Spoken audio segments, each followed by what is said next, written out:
আওয়ামী লীগের পাতানো নির্বাচনের কালচার কি থামাতে পারবে মার্কিন নিষেধাজ্ঞা? ফ্যাসিবাদী শাসনের বিচার ব্যবস্থার প্রতি আস্থাশীল প্রজন্ম গড়ে উঠেছে যেভাবে। নিপা ভাইরাসে এক মৃত্যু, খেজুরের রস খেতে সতর্ক থাকার আহ্বান। 2008, 2014 এবং 2018 সালের বাংলাদেশের সর্বশেষ 3টি জাতীয় নির্বাচন অনুষ্ঠিত হয়েছিল। এই 3টি নির্বাচনের মধ্যে কেবল 2008 সালের নির্বাচনটি ব্যাপকভাবে সমাদিত। 2014 এবং 2018 সালের নির্বাচন কেন দেশে বিদেশে এত বেশি সমালোচিত? এর সম্ভাব্য উত্তর নির্বাচিত সরকারের অধীনে নির্বাচন অনুষ্ঠিত হওয়া। সংবিধান অনুযায়ী 2023 সালে বর্তমান ক্ষমতাসীন দল আওয়ামী লীগের অধীনে ফের নির্বাচন হবে। তাই আসন্ন জাতীয় নির্বাচনের সুষ্ঠুতা নিয়েও একই প্রশ্ন উঠেছে। 2014 এবং 2018 সালের মতো এবারের নির্বাচনে কি বিতর্কিত হতে চলেছে? বিতর্কমুক্ত থাকতে বছরের শুরুতে নির্বাচন কমিশন গঠন আইন পাশ করার, তাই আসন্ন জাতীয় নির্বাচনের সুষ্ঠুতা নিয়েও একই প্রশ্ন উঠেছে। 2014 এবং 2018 সালের মতো এবারের নির্বাচনে কি বিতর্কিত হতে চলেছে? বিতর্কমুক্ত থাকতে বছরের শুরুতে নির্বাচন কমিশন গঠন আইন পাশ করে ক্ষমতাসীন সরকার।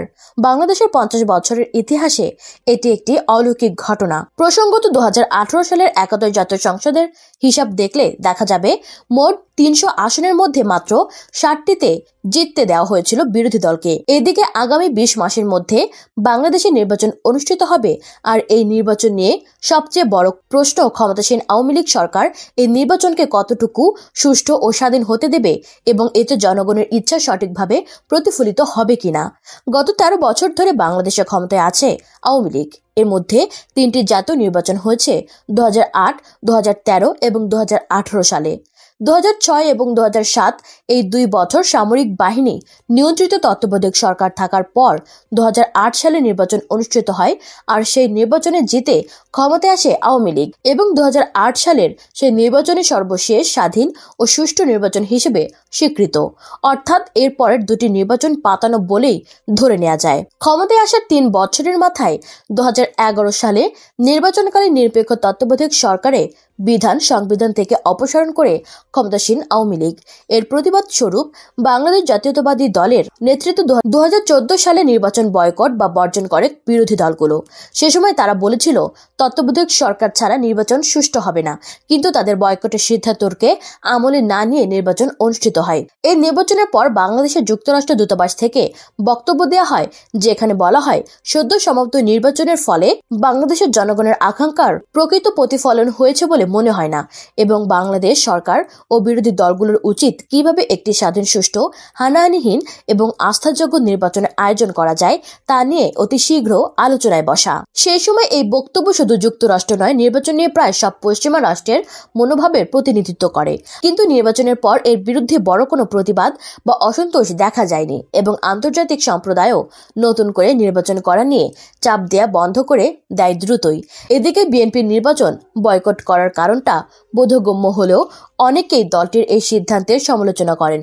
সমালোচকদের দাবি, নির্বাচন জরিপে বেশ এগিয়ে থাকার পরও নির্বাচনে অংশ না নেওয়াটা বিএনপির বোকামি ছিল, কেননা বিএনপি অংশগ্রহণ করলে নির্বাচনে কারচুপি করা এত সহজ হতো না আওয়ামী লীগ সরকারের পক্ষে।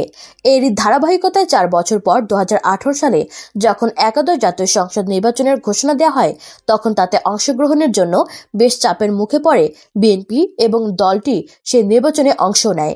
নির্বাচনে বিরোধী দলগুলো অংশগ্রহণ আওয়ামী লীগের জন্য খুব জরুরি ছিল, কারণ তারা বারবারই বলে এসেছে যে তাদের অধীনে সুষ্ঠু নির্বাচন সম্ভব।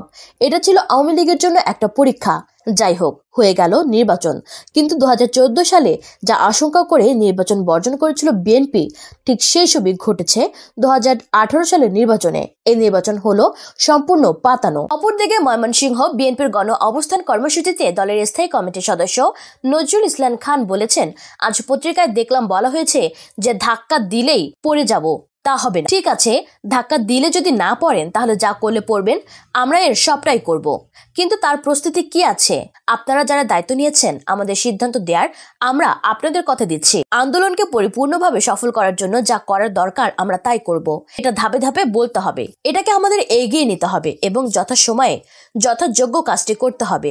10 দফা আদায় ছাড়া এদেশের মানুষের মুক্তি হবে না যোগ করেন তিনি। এ সময় নজরুল ইসলাম বলেন, 10 দফায় আমরা বলেছিলাম এই সরকার অন্যায়ভাবে গরিবের ওপর জুলুম করার জন্য গ্যাস, বিদ্যুৎ, পানি সহ সবকিছুর দাম বাড়িয়েছে, এমনকি ওষুধের দামও বাড়িয়েছে। হালাল উপার্জন করে জীবিকা নির্বাহ করা কঠিন হয়ে পড়েছে। শুধু ভালো আছে তারা যারা ঘুষ খায়, দুর্নীতিবাজ করে, চাঁদাবাজি করে, লুটপাট করে, তারা ভালো আছে। কিন্তু তাদের ভালো করার জন্য আমরা মুক্তিযুদ্ধ করে দেশ স্বাধীন করিনি। দেশ স্বাধীন করেছিলাম সাধারণ মানুষের মুক্তির জন্য, তাদের কল্যাণের জন্য। এখন আবার সরকার শতকরা 15% বিদ্যুতের দাম বাড়ানোর সিদ্ধান্ত নিয়েছে। আমরা এর প্রতিবাদ ও নিন্দা জানাই এবং 10 দফা দাবি ও বিদ্যুতের দাম কমানোর দাবি জানাই। আর বিদ্যুতের দাম কমানোর দাবিতে আগামী 16 জানুয়ারি সোমবার সারা দেশে মহানগর, জেলা, উপজেলা, পৌরসভায় বিক্ষোভ মিছিল ও সমাবেশ করব ইনশাল্লাহ। 15 জানুয়ারি স্থায়ী কমিটির সভা আছে জানিয়ে তিনি বলেন, ওই সভা থেকে আমরা পরবর্তী কর্মসূচি ঘোষণা দেব। 16 জানুয়ারি জানিয়ে দেওয়া হবে এর পরের কর্মসূচি কি। ইনশাআল্লাহ তারেক রহমানের নেতৃত্বে আমরা বাংলাদেশে গণতন্ত্রের পুনরায় প্রতিষ্ঠা করে যাব। সবাই ঐক্যবদ্ধ থাকুন। আজকের মতো উৎসাহ উদ্দীপনা নিয়ে প্রোগ্রাম সফল করুন। আল্লাহ আমাদের সফল করবে। নজরুল ইসলাম খান আরো বলেন, আমরা এই গণ অবস্থান থেকে ময়মনসিংহের যুব দলের সভাপতি টোকন, লিটন, আকন্দ, ওলামা দলের এক্লাস বাদলের মুক্তি দাবি করছি অ্যানি সহ সব নেতার। কিন্তু আন্দোলন যত জোরদার হবে তত আমাদের নেতারা মুক্তি পাবেন। আন্দোলন যত শক্তিশালী হবে তত সরকার ভয় পাবে।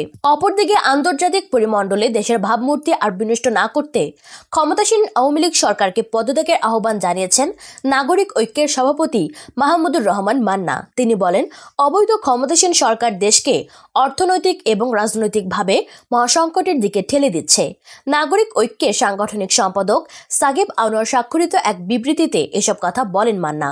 গণতন্ত্রের মঞ্চের সমন্বয়ক মান্না বলেন, গুরুতর মানবাধিকার লঙ্ঘনের অভিযোগে র্যাপিড অ্যাকশন ব্যাটালিয়ন ও বাহিনীর সাবেক বর্তমান 7 কর্মকর্তার উপর 2021 সালে দেয়া যুক্তরাষ্ট্রের নিষেধাজ্ঞা বহির্বিশ্বে দেশের ভাবমূর্তি ব্যাপকভাবে ক্ষতিগ্রস্ত করেছে। সেই সাথে প্রমাণ হয়েছে বর্তমান ক্ষমতাসীন সরকার রাষ্ট্রীয় বাহিনীকে নিজেদের অবৈধ ক্ষমতা টিকিয়ে রাখতে ব্যবহার করে আসছে। গুম, খুন, বিচার বহির্ভূত হত্যাকাণ্ড, বিরোধী মতের উপর দমন, নিপীড়ন, নির্যাতনের মাধ্যমে সরকার মানবাধিকার চূড়ান্তভাবে লঙ্ঘন করেছে।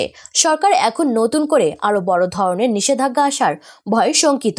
মান্না বলেন, আমরা যখন সরকারকে নিষেধাজ্ঞার ব্যাপারে সতর্ক করেছি তখন তারা আমাদের কথায় কর্ণপাত করেনি, জুলুম, নির্যাতন, নিপীড়ন বন্ধ করেনি। এখন নিষেধাজ্ঞার ভয়ে সরকার চিঠি দিয়ে বিদেশি নিযুক্ত বাংলাদেশের রাষ্ট্রদূতদের বাড়তি সতর্কতা নিতে বলেছে। পররাষ্ট্র সচিবের চিঠি পাঠানোর পর পররাষ্ট্রমন্ত্রী বিদেশে বাংলাদেশের রাষ্ট্রদূতদের নিয়ে ভার্চুয়াল বৈঠক করেছে। বোঝা যাচ্ছে সরকার নিষেধাজ্ঞার ভয়ে দিশেহারা, কিন্তু এসব করে লাভ হবে না। এই সরকার গণতন্ত্রকে ধ্বংস করেছে, জনগণের রাজনৈতিক, অর্থনৈতিক সকল অধিকার হরণ করেছে, মানবাধিকার চূড়ান্ত লঙ্ঘন করেছে এবং এখনো করে চলেছে।